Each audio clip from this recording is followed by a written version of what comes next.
You know, like how heavily did their music influence you? Because I know there was a time when you were listening to Neurosis fucking nonstop, right?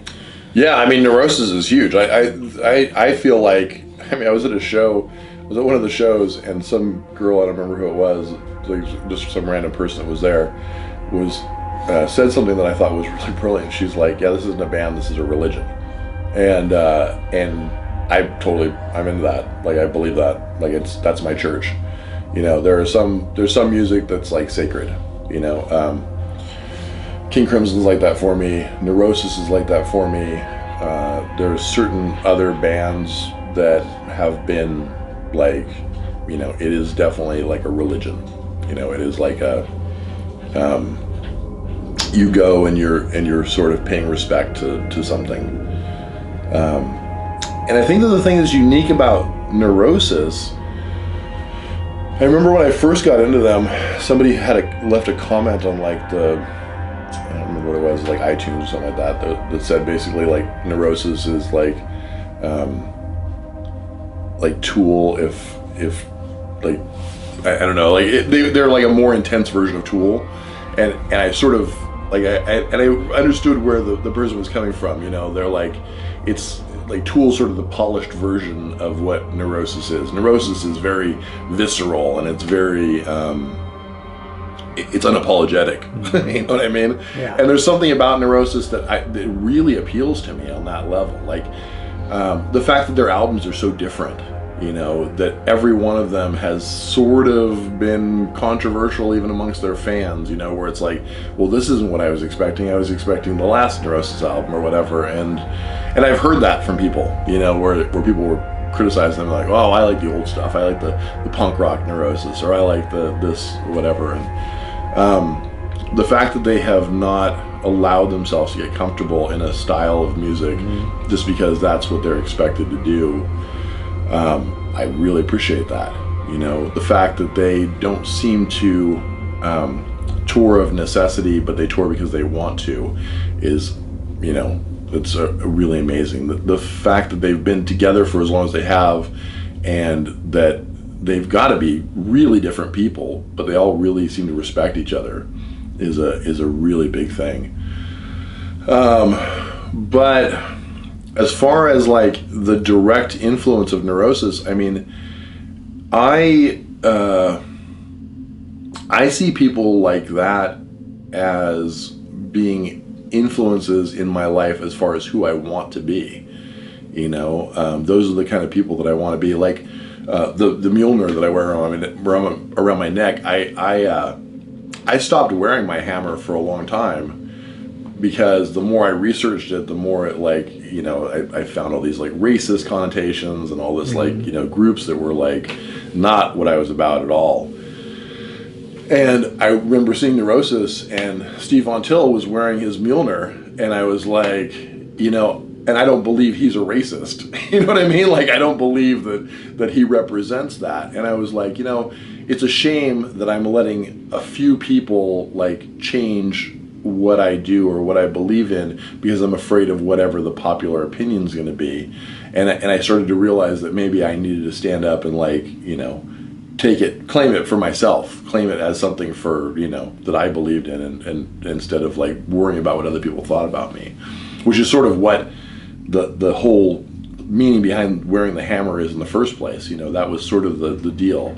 You know, when Germany got occupied by, as far as I understand the history of it, when Germany got occupied by the Romans forced them to believe in their religion, and the Germans started wearing the hammer as a symbol of, you know, be true to yourself. And like, no matter what you tell me I have to believe, I'm going to be honest with myself and be true to myself. And when I saw Steve Von Till wearing it on stage, I thought, well, you know, like, that makes so much sense to me. Like, this is who I am. You know, I don't represent all the people who believe whatever they believe. I believe what I believe, you know, and I'm going to claim that for myself. And that strength of character, I think, really comes through with their music. That sense of you know, that no matter what you think about me, at the end of the day, I'm going to be honest with myself. And that really is important for me. you know. When I saw that video of Locust Star, and just how intense, like, every one of them are. And I'm like, it's such a focused intensity and such a focused rage. I was like, you know, that to me is like what music and art and like really like the things that I value most in life are really all about. Not rage, but like that intensity of like self-forgetting, you know, that ability to sort of just like be unapologetic about who it is that you are and what it is you feel. You know, it was personified in their music. It's personified in their presence. It's personified in who they are. So how much of an influence has Neurosis been in my life, like, or in my art? I mean, huge. How could it not be? You know, I would say Neurosis has been as much of an influence in my art and the way that my art looks as Giger has been, or Beksinski has been, or artists like Bouguereau or Turner or whoever. Like, they are hugely impactful influences in my life. Music might be a little less tangible. It may be harder to make that direct connection, but like for sure, like that's a huge influence in my life. The fact that, you know, I listened to nothing but King Crimson for 6 months, you know, I mean, that says so. And like the whole time I was listening to nothing but them, you know, doing all the research that I did and all the reading and all the studying, and like I kept finding out more and more stuff about it. And I have this drive to be around and to be a part of anything that has that intensity, because I don't find that in life very often. Like, I don't find very many people who are actually true to themselves and unapologetic about it. And the other thing that I get from Neurosis too is they have a really strong connection to things that were. You know, I think that there's a lot of, if you read the lyrics, if you like look at the imagery, they're very connected to a tribe mentality, to sort of a clan mentality, if you will, like the, you know, something ancient, something where there was a sort of a sense of mystery and like the way we used to tell stories and all those kinds of things that are really an integral part for me of what makes up Neurosis.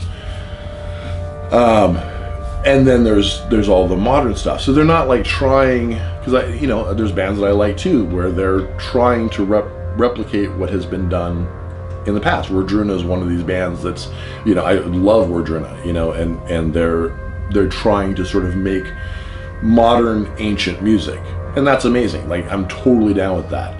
But to be able to integrate what was into what is and to make something new is sort of, to me, the ideal, you know, to be able to take what was and what is and make it into something different, you know, to see life in a different way. That's a really huge thing. For me, that's what I get from Neurosis. You know what I mean? For me, that's what I get from King Crimson. That's what I get from other things like that.